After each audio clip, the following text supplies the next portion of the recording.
Listen, before you give up on your partner or you quit that relationship, watch this video to the end. There are 4 stages of relationship you need to understand and why most people quit at stage 3.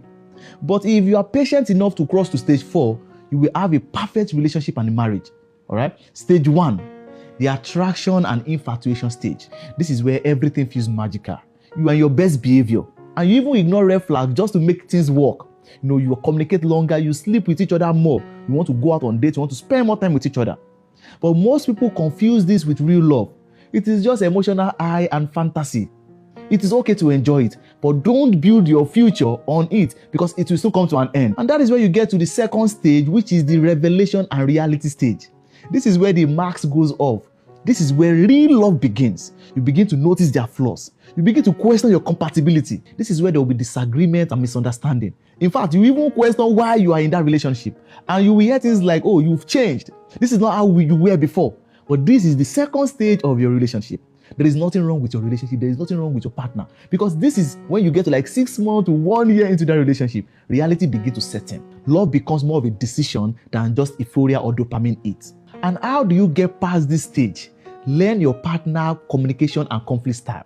Right? You need to learn how they talk, how you are supposed to talk to them, because this is where true love begins. Right? In fact, communicate about your core values, your family, things that you want, about money. This is where real discussion begins to take place. That is not the time for you to give up. That is not the time for you to quit. Because the moment some of you actually notice that your partner is misbehaving or there's something that you don't like about them that they were not doing in the beginning, you begin to plan your exit. This is not the time to exit that relationship because you won't get to stage 3, which is very, very important. This is where your love begins to grow roots.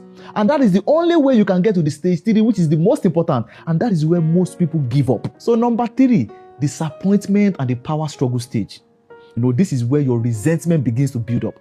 If you don't get past stage 2, if you don't resolve all the issues you have with your partner, if you don't communicate openly, it will get to stage 3, and a lot of couples give up at this stage. You begin to feel unseen, you begin to feel unheard, and this is where silent treatment comes in play. Instead of resolving issue with your partner, you begin to give them silent treatment, and which may lead to cheating, and this is where betrayal comes in. All right? The moment you are in this stage of your relationship, don't give up. Because there is a better stage in the future. This is where you begin to experience real fight and criticism. All right? And this is where most people withdraw. In fact, some people will start questioning why they got married in the first place. You start questioning why you stay so long in that relationship. But you are not in the wrong place. Especially if it's not abuse or something life-threatening. And most times you will feel stuck in that relationship. And why do most people quit at this level? Because